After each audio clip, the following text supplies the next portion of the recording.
Hey muchachos, how's it going? So welcome to Planetcoaster Tours, and I posted a video trailer of this project a while back, and you guys seem to like it. So I thought I'd just take you on a tour of the park and give you a little peek behind the curtains. And I'd also love to talk you through some of my thoughts on the areas, the coasters and the rides and the general feel and everything. But it is still a project. There's still 4 areas that aren't finished in this park, and those things would be like the sky rides, the backstage areas, the rapids area, and a little bit behind the launch coaster as well. So they're a little bit unfinished. But I wanted to try a park that's more generic than it was themed, that had a bit of a medium budget, but in recent times it started to put a lot of money into the investment. So the inspiration for this park is mainly taken from places like Canada's Wonderland, the Six Flags chains, and there's also a little bit from Gardaland in Italy, but you probably wouldn't call Gardaland generically themed. They tend to be quite heavily themed, so the latter part of the bigger investments would tend to come from the Gardaland side. Um, so it's true what they say. There is a very much a fine line between being generic done well and just being bad at Planetcoaster. And I guess it's down to you guys to decide where this park sits. So in terms of the tour, let's start in the parking lot. And I wanted the parking lot. Where's the autosave? I wanted the parking lot to be just typical. I didn't want to put too much effort into it because you don't want to waste any of your park count on any of the car park.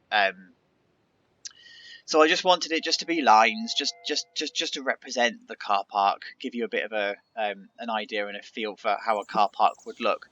But what I did want to focus on is the area around the entrance area, and this looks very similar to Canada's Wonderland. I'm not even sorry to say that I probably stole a lot of the inspiration from it. But there's also elements of Thorpe Park in the UK built into this as well, in the sense that you've got an area that runs right in front of the entrance, and this would typically be your main road. And when you think about the realism of the park, this bit here with the buses probably wouldn't be that real, in the sense that you'd have a traffic flow that goes one way, and then the exit would also interact with the buses. I mean, that's how that works at Thorpe Park. You're exiting past all of the buses, so it does have a precedent set in the real life world. But I'm thinking that a park of this size would want to probably avoid all of this. But I was keen to get the flow through from the entrance right up to the hotel area, and I wanted to get that look of you've just left the park and you're walking towards the hotel. You're still part of that park experience. You're still part of it. So when you look at it from a peep view, I wanted the sightline to be very much that the park is hidden, but you know it exists. It's there, but it's not there at the same time. So you know that there's going to be rides sticking out, and that's all part of building the fun from the parking area. It's all part of that building up the suspense. And then as you're walking towards the hotel, you still get sights of the park in the background along this sight line. And then you're walking towards the hotel through the tree, and you end up in the retreat. And now I wanted this to be a bit more of a generic hotel. It's going to be one of the most recent additions, but I also wanted to have it that it could have been opened if the park's not open. So you can still visit the hotel, you can still visit the restaurant, you can still do what you needed to do without the park actually being there, and that's why it's on the outside of the parking lot. And then that's also why I wanted to have this little restaurant area called the Ups and Downs, or the Ups and Downs if you want to. And the idea behind this was that even though the park behind it might still be closed, you can still come and have that experience. And then I also wanted the retreat to be a little bit more real. So when you're dealing with this level of realism, you sort of have to do a bit of a trade-off between what's possible in Planetcoaster, what's playable in Planetcoaster, and how much time you're wasting doing things to make it look real. So things like the hotel, they're only a facsimile of a hotel. It's only a representation because we've got the blocks and we've got the building things. So these stairs, for example, they don't actually operate. They don't work. So you just sort of have to make them look like they do what they do. And these balconies. But I wanted to keep that realism. I wanted to keep that that feel of the park when you're going to arrive and you come into the hotel and you hit the reception area, and you check in and you've got all of the games and everything in the front. You've got the access to the restaurant that's sort of like the other side, and then I'm just going to change my camera view. There we go. And then you would go up across to your rooms at the back up the stairs, and you've still got all of this. But I also wanted it to be glass fronted so that you could see out. You've got lots of natural light coming in, and then elements behind it that you've got that you could see the park. And like in the winter, these trees would have died down, and you can see the park in the background and everything. So I wanted that sort of open feel. I wanted it to be very glass, very open, very in your face almost. But also kept it very simple, because I know that you don't really play hotels in Planetcoaster. You just sort of build a hotel and hope for the best. Like if we look behind the scenes here, there's nothing. It doesn't go anywhere. It's just there for show. And so then that takes us back out to the view line. So from the parking lot, I wanted the hotel to be obvious, like boom, here's the hotel. But I also wanted it to be a very cookie cutter look and feel about it. I wanted it to look like it was almost just a slapped together modern building with very little interest. And I've not finished this front area here.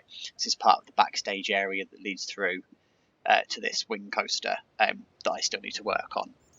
But I would imagine this bit would be landscaped, and there's a bit behind the hotel that would also be landscaped as well. And this would be a bit of a garden. This is probably a bit small for a hotel garden, and it also backs onto this maintenance area of one of the coasters. So I don't know whether that would fulfill the realism, but I wanted this to feel like it was a hotel that was placed there because they had the space to do it, and not because it was fully thought out. It was like we've grown too big and we just want a hotel. And so then that brings me to the entrance. I wanted it to be big, I wanted it to be grand, but I wanted it to be generic. I wanted it to be bright colours, and my colour palette, as you'll see along here, is very similar. And the one thing I noticed when I researched a lot of the things that went into this park is that all of the parks that I looked into, they have a generic theme that goes right the way across the park. You may not notice it, you may not realise it, but it's there. So like if you look at Thorpe Park in the UK, theirs is all very the adventurer theme, even though you may be in the Soar the Ride area or the Swarm area, which are very much not adventure, very much not island. There's still hints of it there. And if you look at Canada's Wonderland, that's the same.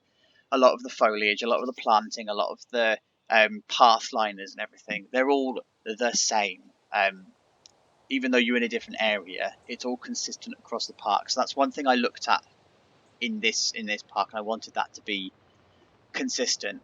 And the other thing that I wanted, and especially with the job that I do, it means that I can actually go and speak to people about theme park layouts and how things work and how you would have guest flows. So I wanted to focus on this park being how would you get guests from your entrance out to your far reaches of your park, and what would be where. So like for example, you wouldn't want to put your major coasters, your big coasters, right at the front of the park. You want to push that guest flow right to the back of the park, so that not only are they dispersing in every direction you possibly can at the end of your entranceway here, you've also got that element of adventure, and they're going to be passing other bits like shops. They're going to be discovering parts of the park that they wouldn't necessarily have discovered if all of your big key rides were right at the front. But it's also important that you put your key rides to the outsides and towards the edges because of access. So essentially what I'm planning with this park, but I haven't quite done it yet, is a central road that would sort of link up to the parking lot here with a gate, and it would go right the way around the outside of the park, and you'd have multiple backlot areas. So you'd have things like your administration buildings, you'd have your maintenance buildings, you'd have all of like your extra additional buildings, and they would come around the back that would be hidden from the main park but accessible, and then you just create one massive U that sits around the park. And then it means that your lorries and everything have got access from wherever they are, almost like a wheel and spoke pattern. but they can also get to each of the maintenance areas without having to go through the park. That's quite important when you're dealing with a park of this size and you're trying to get ride maintenance. So if a ride breaks down here, but you don't want your maintenance people to travel through the park in a lorry or in a van or whatever they need to do, they can just jump out to the outside, drive around the outside, and then jump back in. Whereas if you've got a massive roller coaster in the middle, those people that are going to have to service that ride will have to come through the park whilst it's trading. Same is true out of season. So if we had out of seasons in Planetcoaster, you'd also have the same problem. You'd need to get lorries into the central bays of the park, and when you're dealing with big built up areas, that's quite difficult to do. Whereas if you've just got one central road that lives out on the outside, you can get your lorries and you can get your heavy machinery around the outside, and then your maintenance areas sit towards the back of those rides or wherever it's possible that you can place them. I wanted to have that in mind when we're doing this. I wanted that realism of guest flow, that realism of maintenance flow, that realism of how it would look. But I'm not going to waste time building a maintenance shed because they're not functional in Planetcoaster. I just want them to be represented. I don't want them to be overbearing. There's some YouTubers out there and some creators that do such an amazing job at doing the detail, and I'm sure you've probably already seen them. I'm sure you'll probably already find them. You're already familiar with them. They do such an amazing job at that level of detail. For this park, I just wanted it to be representative. Or represented. I didn't want it to go into vast detail. So when it comes to the entrance area, like I said, I wanted it to be big, I wanted it to be grand, and I wanted it to have the capacity to service a load of guests. I wanted the colours to be simple, I wanted the colours to be very happy. I've muted all of the music in this park, by the way, so that copyright and everything. I tend to use music for rides, and I tend to use a lot of existing soundtracks and existing scores and everything, typically probably for other rides that don't belong, but that's just for my own mind. So the entrance here, I wanted it to look like it could be real. I wanted it to be open. I wanted it to be open, but I also wanted it to funnel people. So if you wanted to hang around here in the morning, you could. If you were waiting for the park to open, or if you're leaving and you're waiting for buses and everything, you've got the facilities. But I also wanted it to be very much, boom, here's an entrance. Like, here is a very grand entrance. Here's some stuff to do whilst you're waiting. Here's all of your ticket booths on the right hand side, and then here's your turnstiles to get in. And then when you actually get in through the park, you open up into this massive water feature. And like I say, I've stolen a lot of this inspiration from Canada's Wonderland because it was perfect for what I wanted. I thought, well, imitation is the best form of flattery, right? So looking around, you open up into this vast expanse of like fountains and water and everything, and then on the left hand side you've got some facilities, and I wanted to put some effort into some of the gift shops and the way that they look. So thanks if you're one of the people that you see your TMTK items on here. You've done a brilliant job, fantastic job of this stuff.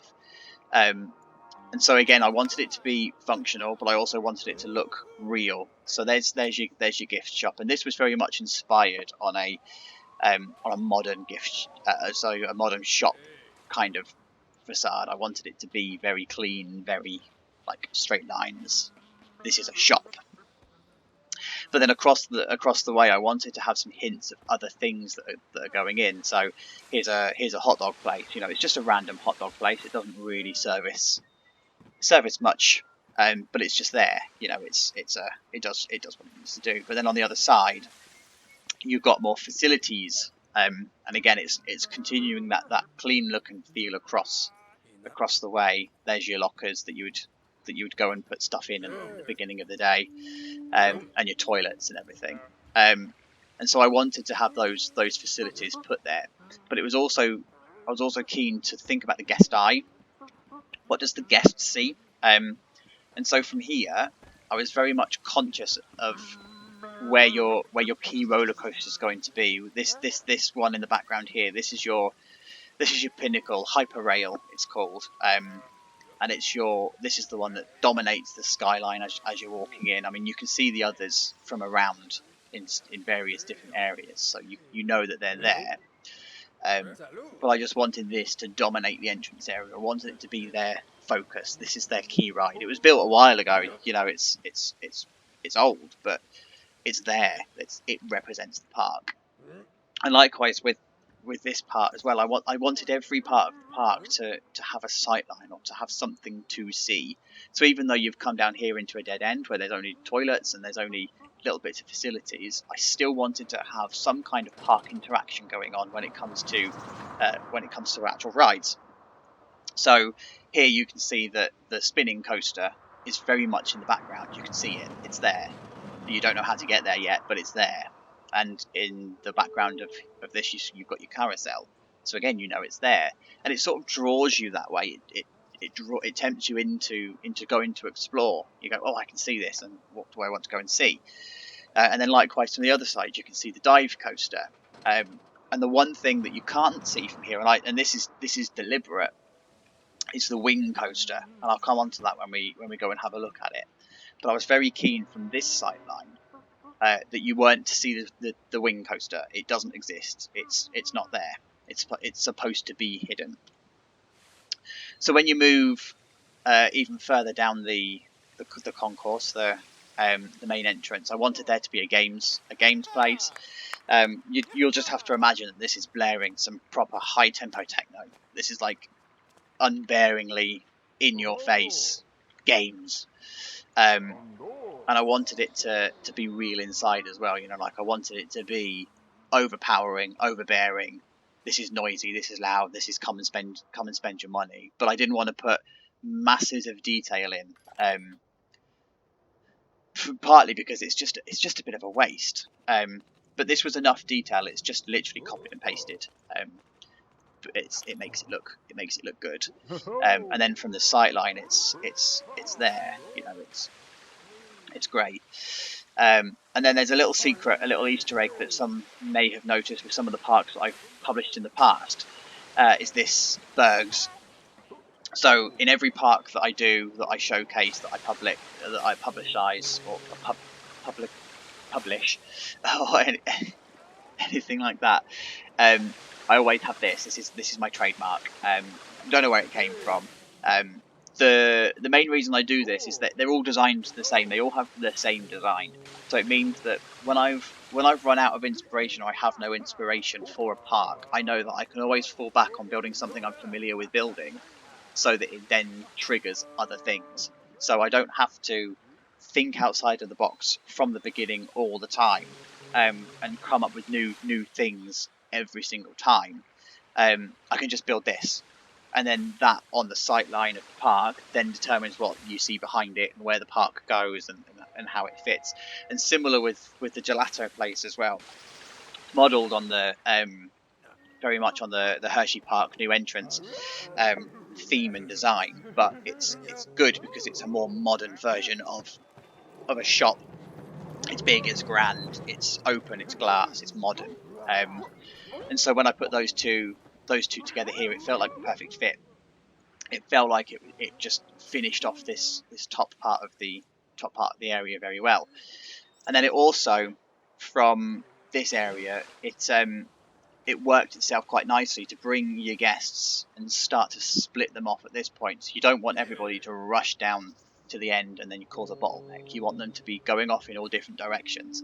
So this is the first time that you've got where you can disappear, but remembering that you've already seen the spinning coaster and the carousel, so you want to go and potentially try and find them. Well, here they are. This is where you find them. So I wanted this to be very simple. Does what it needs to do. It's been here a while. It's probably had a couple of makeovers in its time.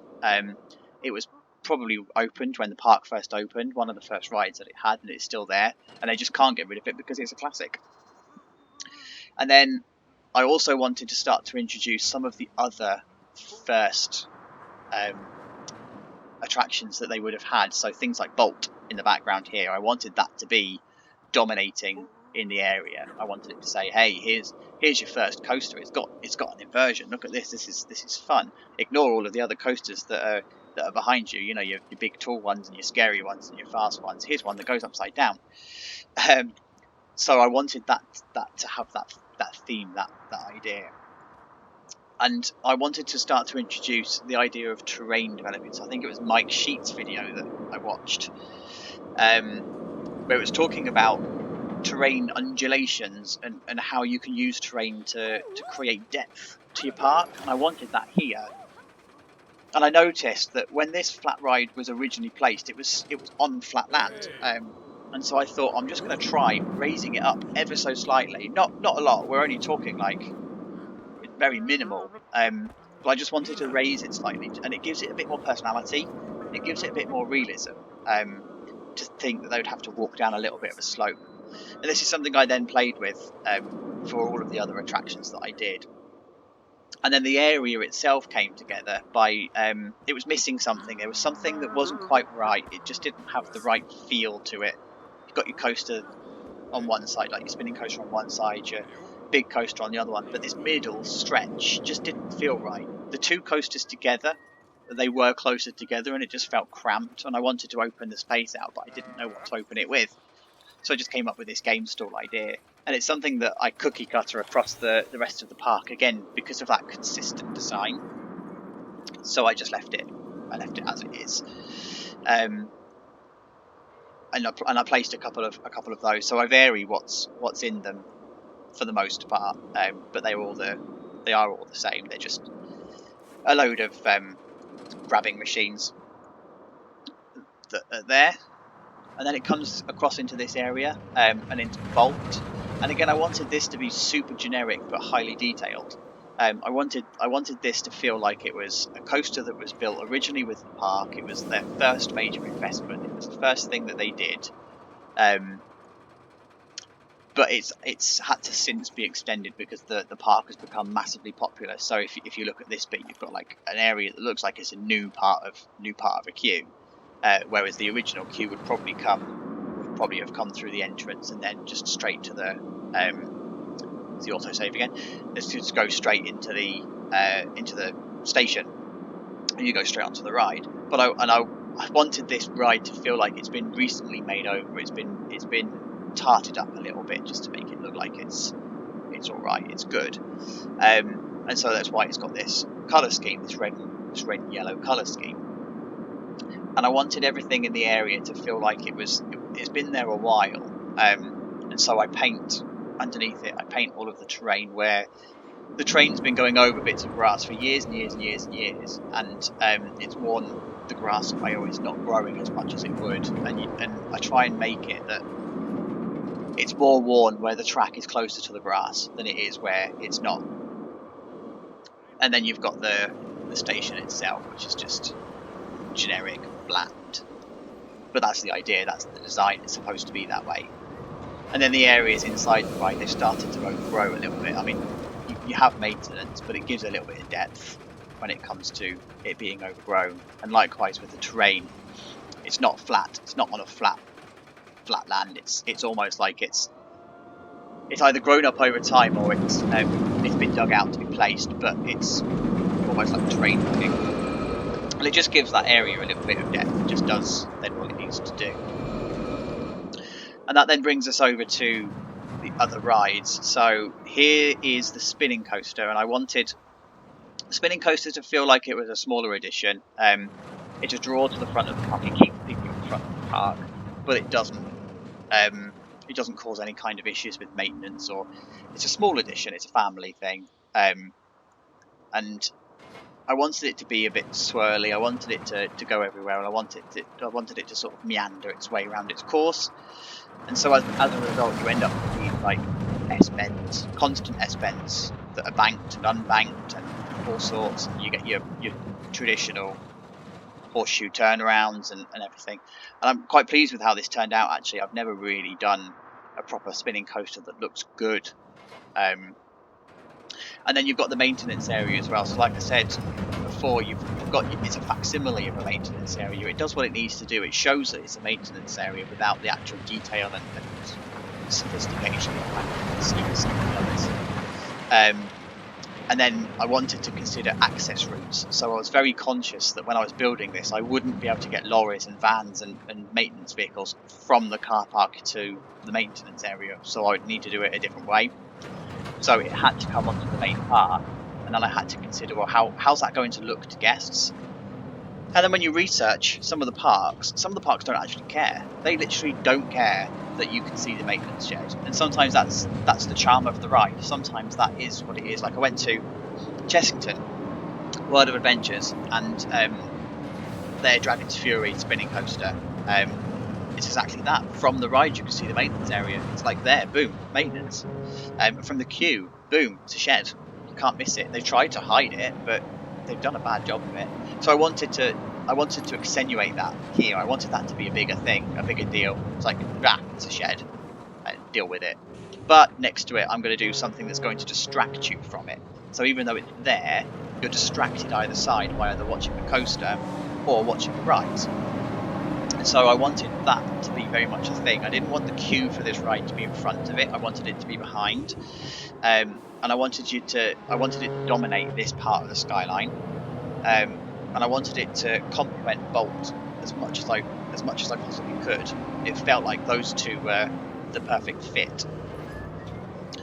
And then comes our first real terrain change, and this was a conscious design decision. I wanted the train to go down slightly towards the unfinished cable cars, because of this sightline. I wanted this sightline. I wanted the ability to be able to stand underneath the ride, looking up at it, and having the queue and everything above it, but some kind of vegetation in the front that sort of makes it hidden almost, and I was able to look up at things. And when you're looking up at rides, it makes them more impending, it makes them more dominating, and that's what I wanted. I wanted it to dominate. So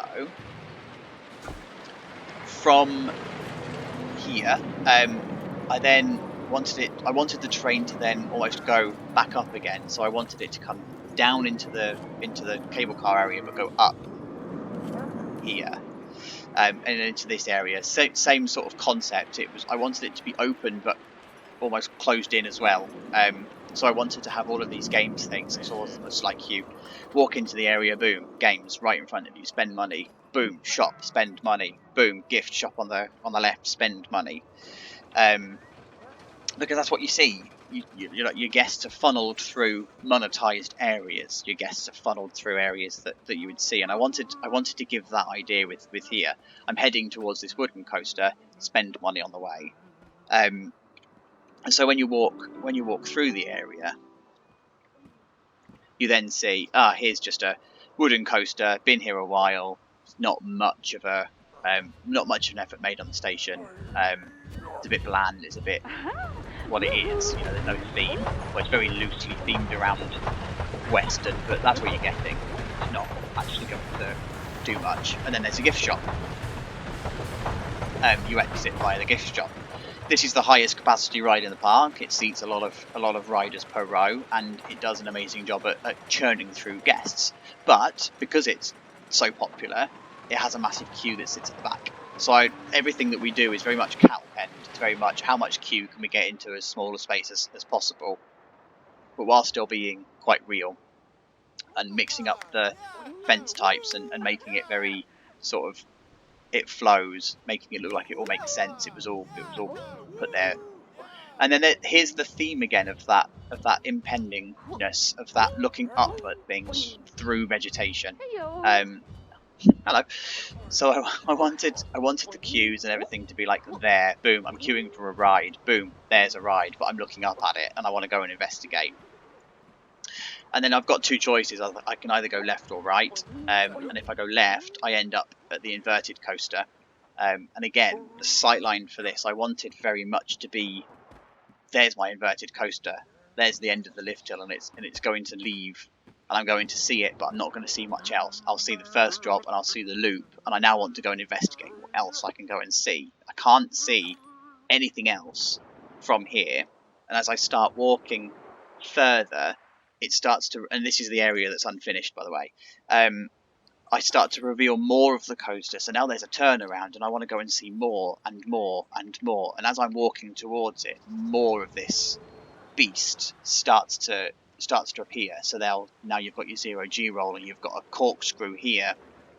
And if I want to go and continue to investigate, then I can just walk along and it opens up completely. Here it is. Here's the whole thing. And so I wanted that.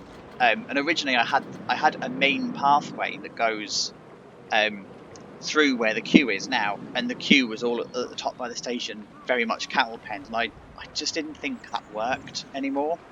I wanted it to be enclosed, and so I came up with the idea, very much based on Catan at Mirabilandia in Italy, in the sense that the queue goes through the ride and it's just one line. And so that's what I did. I wanted it to go through. It's still got your cattle pen up by the station, but your queue is in the middle of the ride. You're immersed right in the middle of it. You can see it from all directions. You can see it all around, and so that's what I wanted. And the rapids, I think, there's not really a lot to say because it's not finished. I wanted it to be very generic. I wanted it to be bland, real small theming that just fitted in with the idea of the inverted coaster being built recently, but the rapids were here originally, and they're just trying to make tie the area up into a generic theme, but they didn't want to spend any money on the rapids. But behind here, and I'll do a how I did it video, but behind here you'll see this random thing sitting on the skyline, and that's because there's a coaster being planned there. And when I'm planning all of my coasters, they're all researched. They're researched for height and lift hill angles and transitions and inversions and the types of speed that they should be hitting those inversions. All of that gets taken into account when I'm designing one of these coasters. And so this is the first part of a coaster that I've not decided yet, and it's me trialing how it sits on the skyline from this area. And I did exactly the same with Fuego, and I did exactly the same with Hyperrail, and I did exactly the same for the wing coaster as well. In a sense, I wanted to see how it sat on the skyline and how far you could see it from. So this is something that I was working on. And then coming into the Hyperrail area, it's got the same thing again. It's got that, here's an open that expands, but filled with tat in the middle, filled with all sorts of stuff. It would look just as good as an open area, but it also looks good as a cluttered area because it's busy. You know, loads of people come and ride Hyperrail, and loads of people were going to come for the log flume, and I wanted these to be very different. I wanted Hyperrail to be like ridiculously modern, very 90s. I say ridiculously modern and 90s in the same sentence, like it's a thing. It's modern for the 90s, but also the log flume wouldn't fit that theme, so they just stuck it next to it, and it's got a very loose theme of Western. But in order to be able to maintain that illusion and that facade, the queues are the opposite sides of the ride, so you can't see the queue of Hyperrail from the queue of the log flume, and then you can't see the queue of the log flume from Hyperrail. So they're immersive in their own right, and they're hidden, but they're not linked in any way. And then the area in the middle is like, oh no, this belongs to Hyperrail. This is really why you came to the area. So everything is going to be facing the exit of Hyperrail, and everything is almost like it's a, hey, Hyperrail exit, come and see me, and no one really cares about the log flume. They just come up to the log flume and it's done. But with the log flume, I wanted this again to have an area of realism. So there's an area that's loud. There's an area on the station that's like, here's the bit where the water would go into the troughs, and here's a bit where they would probably do maintenance on boats, and everything had to have life rafts around because that's how it goes. But and then there was access as well to the actual area, so I wanted that to be hidden. I say I've not connected it up to the path yet because this bit's not done, but you would envision that in order to be able to get to this area, you'd have to come down the maintenance pathway. But from the queue line, you can't see that it's a maintenance pathway. But from the top of this lift hill, you can. It's like boom, it's a road. It's there. Deal with it. And then there's your exit, your emergency exit at the bottom of the lift hill. Same principle. It's there, but it's sort of like it tries to be hidden, but really badly. And again, because this area is not finished, I've not connected it up. But that's what you would see. And the same principle with the Hyperrail shed. It's like, well, where else are you going to put it? You can't put it the other side of the brake run because you can't. The way that the ride's designed, you can't get at the road unless you come down here. But if you go down there, you're ruining a lot of the sightline that your guests will see of your ride. And so as a result, you sort of go, no, I'm just gonna put it there, and guests will just have to do it. But what I'm going to do is try and make an effort to hide it. So from the guest perspective, you've got a 2-meter fence and it tries to hide it, but it sticks out the top and you know what it is. But you're distracted by everything that's facing you. So the idea is that, yeah, it's there, but you're distracted quite a lot. And so that ends up with the area. But sightline was important here as well. So what I wanted to do here was to have the sightline of the lift hill completely unobscured at the point where you see the queue. So here, I wanted you to be able to see right to the top of the lift hill, and I wanted you to be able to interact with that. And look, again, this idea of looking up on a ride. It's only a small height change, like it's not even 2 meters of a height change, but it's just enough to create that sight line. And then the other side, it's dominated by our disco. So when you look up here, it will be right up here. So it gives you 2, again, dominating rides that you walk into the area and you think, oh blimey, do I even want to? And then that takes us to our other area, which takes us back to our central area. And this feels like it's a pathway that would have been across a bit of a hill, sort of modelled a little bit on how Gardaland does theirs, in the sense that you walk up this massive hill and you've got roller coasters one side and then other stuff the other side, but there's not really a lot of space you can put anything, given that they would have put Hyperrail one side, Bolt the other, but needed a way of relieving the areas and making a bit more of a cut through to other parts of the park. So I wanted to put a restaurant here. I wanted that to be very much a thing, and designed it very much around more early 2000s modern era. It's been here a while, but it's still popular. It's a bit of a thoroughfare. And I also wanted it just to be quite simple inside. You know, again, it doesn't need massive detail like souvenir dispensers and sauce dispensers and stuff like that. It's supposed to be a facsimile of a restaurant. It does what it needs to do, but I wanted it to represent how a restaurant would be. And then this takes us along to the chair swing. Now this was the first time I tried and played with the idea of not using the pad that comes with the ride. I didn't want to use a circle pad. I wanted to follow it a little bit. I wanted it to still say, here's the end of the ride here, but it felt like this needed to be one section. And when you try and bring a queue round in a circle, it doesn't always look realistic unless you can nail it properly. But when you can catwalk pen a queue and you just go, oh, I'm just going to have this big concrete pad that they just put down, it feels more real. And I also tried for the first time with this idea of double fencing. So there's a fence in front and a hedge behind. There's no reason why other than aesthetic. You know, it doesn't serve any purpose. It doesn't give you any kind of benefit of realism. It's just there. It just looks good. And then I had a space to fill here, and I wanted it just to be a bit of a view area, and it's the perfect view area for Hyperrail. So you can see the drop of Hyperrail from here, and you can be right beside it without actually being next to it. So I liked that idea of being able to grab a sandwich, chill out on a bench, look at the drop of Hyperrail from here, look not from that view, but look across and see the other parts of the ride and see how it's interacting with the other parts of the park. And now you've got more built up areas around the back here, and where the cable cars go, you almost want to go, oh, what's that side? What can we see? So then that takes us into our back area. It's the more this would be the newer area. This is the bit that's a lot more modern, but it's themed around a beach. So it would have been added after the pirate area in the background, and it's themed around a beach to have that continuity with the pool that's in the middle here. So the idea is that your pirates are one side and your beach is the other. And I just randomly built this restaurant and just called it Bogan's Beach Barbecue. There's no real backstory to it. It is what it is. But I liked this idea of having the overhang. and I like this idea of the seating area.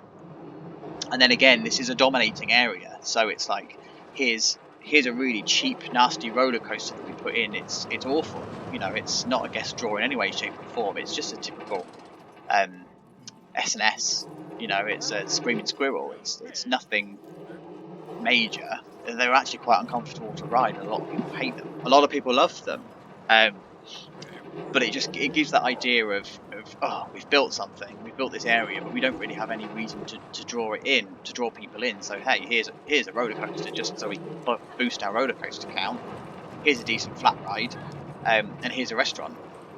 And it's like the maximum impact for the minimum effort of an area. And then that's followed by having flashback. It's like, oh, it's just a boomerang, you know, it's nothing special. It's a boomerang, but it's a coaster. We can call it a coaster.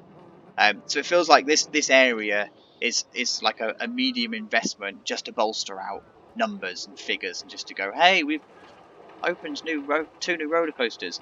They're not very good roller coasters, but hey, it's 2 roller coasters. And I think that kind of comes across in this area, to go, well, okay, we're going to theme it around a beach. What's the easiest way of doing that? By spending as little money as possible? Well, let's put palm trees everywhere. Like, that's how it is. What I do like, though, again, and it's very much a consideration I had for this part of the park, is the view of the Immelman loop from the dive coaster and the drop of the dive coaster. I wanted that view to be unobstructed. I wanted you to be able to see that from this area, as if much to say, hey, there's something better over here. And then you walk towards the pool, and you know that you can then go either side of it. So I wanted that to be a thing. But then that takes us also to our launch coaster, and I debate as to whether it's Mac or Mark or whatever. But this is your most recent addition. This is the. Do you know what, guys? We need to make an effort with this area. We need to put something in. We need to really do something. And again, the cable cars aren't finished in this area. And I wanted it to be a big addition. And I wanted it to follow that tradition of these coasters, these launch coasters, being incredibly popular at the moment. They're twisty, they're turny, they're loopy, they're spinny if you're using the spinning trains. You know, they're people pleasers. People love them. And I wanted this also to be a little bit like the others, in the sense that the launch isn't very powerful, it's very family friendly, and it creates almost a little bit of hang time over these 2 inversions. A bit of hang time over the air time, but after the second launch, which is hidden away, and again this area behind isn't finished, so this is looking a bit sparse at the moment. But I wanted it to throw into the second inversion. I wanted it to throw into the twists and turns that follow it, and into the final inversion. I wanted it to be thrown through there, but crawl, as you're about to see, crawl through these 2 inversions, because that's what your guests see. Oh, autosave just at the wrong moment. Because this is what your guests see from the pool area, when the autosave has done its thing. And that kind of creates a bit of interest, a bit of intrigue. You want to go and investigate some more. And from the sightline of the pool area, you also can't see. There we go. So it's going to crawl over. You also can't see much of the ride that's behind it, so you don't know what there is. And so that's the idea of drawing people further into the area, and then over the airtime hill. And this was a hard build, and I don't think it's still quite right, but it was a hard build in the sense of getting all of the swoops right, and getting the feel of the ride right, and the banking. Like, everything that I noticed with these coasters is it's all very much overbanked, and it's very sweeping curves, and the inversions are all very sweeping. And you almost have to imagine you're building these rides like you would be playing Mario Kart with the super sliding. You almost have to imagine that your back end of your train needs to slide out when you're designing them, and so you have to almost overbank and then smooth, rather than underbank and then correct. But it worked out really well. I'm really pleased with how this came about. It's the first launch coaster I've actually been able to properly do. the signatures of the ride are visible from the main part of the path. So you can see here, there's the Immelman, there's the loop, and you can see the airtime hill and the launch, and everything else behind it is hidden. But you've also got a brilliant view of this roll coming out of the station, so it's like, it's perfect. And I also thought as well with this, well, what would be the minimum effort that they could put in to have this coaster to like minimum theming? And it would be, well, let's just copy the Hyperrail station. Let's copy the idea of the cross beams and copy the idea of how it's put together, but just change the colours. And so that's why this is very similar looking. It's not the same, it's not a copy, but it's very similar. But again, it creates that theming that spans across everywhere. That then takes us over into our pirate area, and again the same principle applies. I wanted it to be pirate themed, but I didn't want it to be in your face. I didn't want it to be there. But what I did want, and I was very clear on, is this idea of seeing. Let me just pause it for a second so I can get it right, because we're about to have one. I wanted this idea of being right next door to the drop, right next door to the Immelman, and I wanted it to have a very clear view of the bit that happens as you drop. I wanted that. And this is very much inspired by Cracker, or however you say it, at Heide Park in Germany, in the sense that the dive coaster comes down, hits a splashdown, and then hits an Immelman, and then you get wet as it goes over the Immelman, and then you see it go into an inline twist, but the rest of the ride is hidden. You can't see the rest of the ride, so it's a similar principle to the launch coaster. Everything with the actual ride itself happens behind the scenes. And again, I wanted this area to be very minimal pirate, but obvious pirate. So I could have put loads of effort into making this look awesome in terms of boats and wood and making it look brilliant. But this is simple enough. It does what it needs to do, and I like this style. It's like it's very simple. It's like all the wood beams. It's all, and this is where Gardaland comes in. The area around Icosari. It's all very white stucco, black brick, black wood, red brick, and I like it. It's simple, but it's simple and effective. And the same is true with the station for Poseidon. I just wanted it to be simple, and it's very similar to Griffin's station at Busch Gardens, Williamsburg. It's just wood. It's wood and tile roof, and it's not really that imaginative. It is what it is. It's a station. The idea is that the music and everything, which you can't hear, but the music that's playing in this area would represent the pirate bit. But there's no pirate theming in this area. It's just bland. It's very generic. It's very. If you were looking at it from a theming perspective, you'd say you put no effort into it. But it's where it comes into the idea of the realism, and you've got your path covers, and then you've got your bit here. I was very keen to have it cut out, but obviously cut out, and I've not finished this area here because it's a backstage area that needs some work. But the idea is that they've cut this out because the coaster didn't fit, and then you wanted to fence it off. You wanted to have perimeter fencing, and that's another thing that I've had to consider throughout the whole park is about your perimeter fencing and where your guests can go and whether they can access your areas. So everything that's guest facing at the moment has a perimeter fence, and it also has the ability to be accessed by maintenance if they need to. So a lot of your perimeter fencing would be close to a path in some way, but far enough from a path that it's not actually a thing. The other thing I didn't show you actually is here, and this is where the idea of path interaction came into its true form. I wanted this coaster to be a bit twisty turny, to be a bit mad, but it also to have something to see from it. So not only have you got this foreboding drop, and not only have you got the rest of the ride that you used to be able to see before this monstrosity was put there, but I also wanted you to be able to see this splashdown area, and it just creates a bit more intrigue, especially if you didn't know that side of the park existed. You sort of go, well, that's a coaster, where's that coming from? Yeah, okay, I can see the drop, like, I'm not blind, but this gives you a little bit more intrigue, and then you can go down the path this way, which I've not finished. And then coming back over to the pirate area, there's only a couple of areas left to do, really. This idea of, again, looking up at rides came into fruition. This bit took me forever because I couldn't get the I just couldn't get the height of the station right and the height of the ride right. It was just too tall. I wanted this idea of looking up at it. I liked, because you're looking up at the drop. You're already looking up at the ride, so I wanted it to sort of still have that elevation, but not much. I wanted it to be a gradual climb up. Like from here, you can still see into the shop. You can still see the actual shop. You can still see. You're not straining your neck to look up.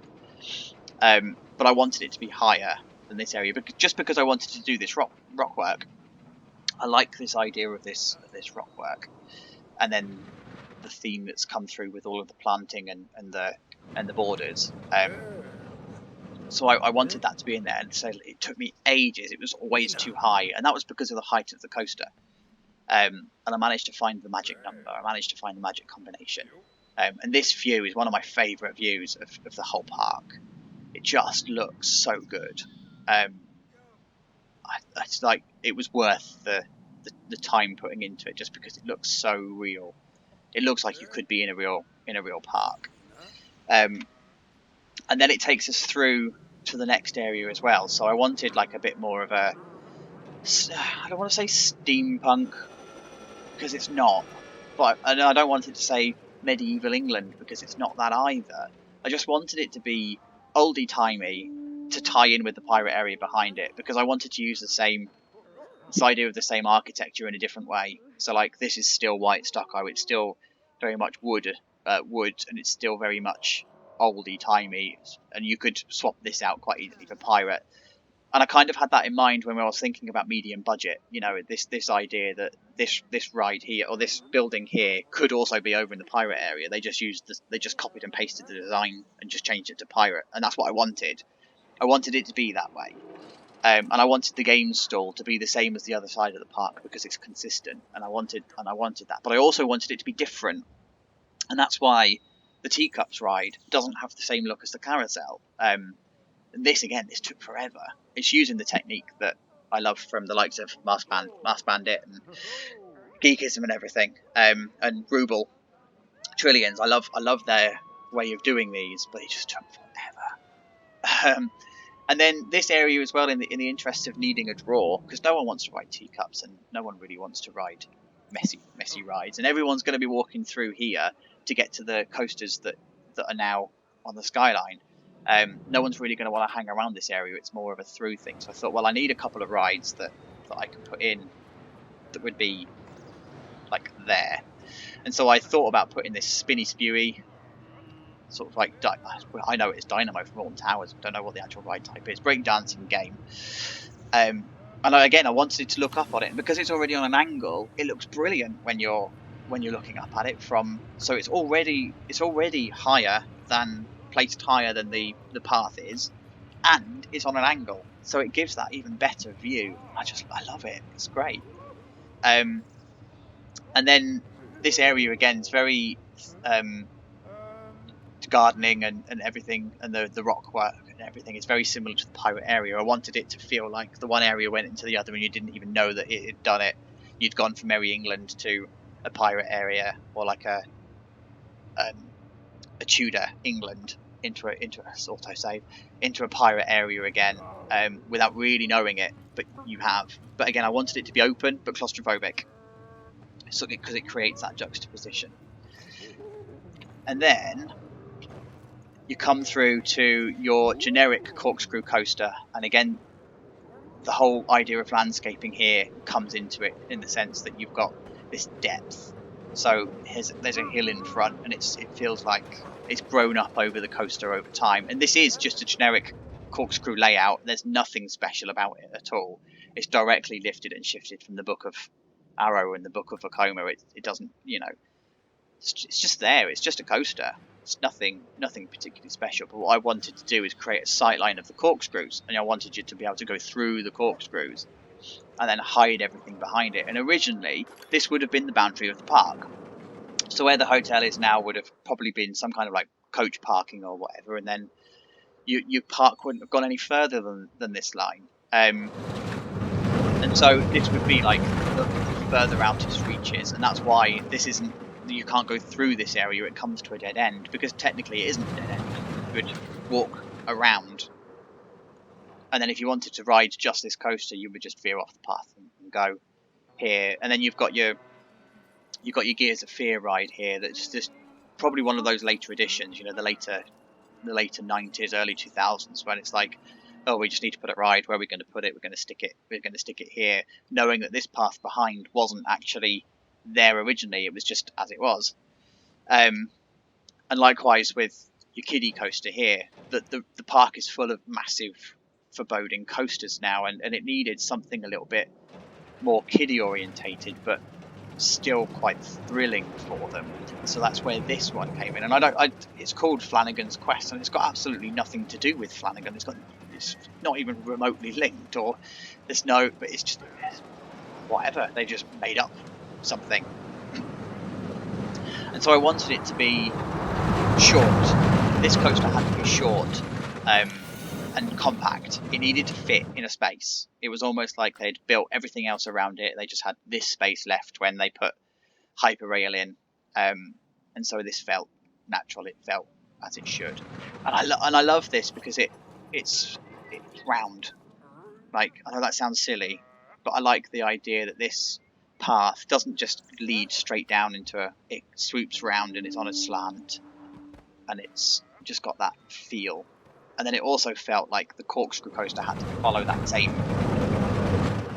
sort of pattern to it, that same white rail fencing and the concrete pad stuff, and just how it looks from down here. You know, like you can see the drop, and you can look up at the loops, and you can look through the corkscrew. I just wanted that sightline. I wanted the ability to be immersed in that ride again, because it's one of the only rides you can do that in the park. There's there's not many rides in the park that you can actually immerse yourself in the middle of. I mean, you've got the Corkscrew, you can do that, and you've got to an extent Poseidon, where you can just look at the front part of the ride and you can see Hyperrail from everywhere, but you can't immerse yourself in it. You're always on the outside of it in some way. So I was very conscious that there had to be a ride that if you're not queuing for it, you had to be immersed in it. You could immerse yourself. And it comes down to the last ride that I think would have been added the second to last ride that would have been added to the park. So we're sort of talking the mid 2010s, very Gardaland inspired. And I wanted this idea that you've got this whole park that's a natural circle, and you've got one offshoot to get to the Corkscrew coaster, or I can't remember what I called it, Cobra. But down this pathway, you've got a bit of a forbidden pathway to go down, and if you don't know it's there, you're going to miss it. But you're going to miss one of the bigger rides, and it's a gamble. It's a gamble for a park to do that, because you can't see it, and again, that's deliberate. So even from this part of the park, well, you can see it there, but so it's an accent of it being there. But the idea is, from guest level, it's very hidden. Like, it's not obvious. It's not on the skyline. It doesn't dominate. It's not like turning around and looking at the rest of the park. It's not there. You know, it's blink and you miss it. So it's a gamble for a park to do that. But it's also a way to draw crowds away from an area. And I wanted this idea of some kind of secret biohazard military thing, and this was designed very much before current times. And I wanted it to be very much, like a secret. What's going on? Let me just pause it because the train's about to go over it's about to crest the hill.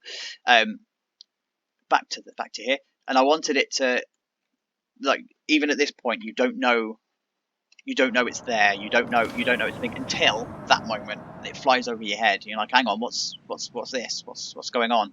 And then as you get further and further in, you start to see the keep out barriers, and you start to see the warning signs, and then you start to see what's going on behind it, and you see it on the 0G roll, and then again it just creates that intrigue.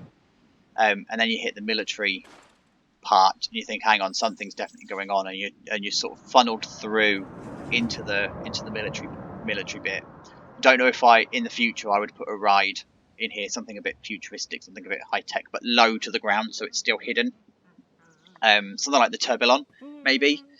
But again, I wanted this to be really claustrophobic, and the inspiration for this is obvious. Raptor at Gardaland, in the sense that that's a very claustrophobic area, but then it's done by design.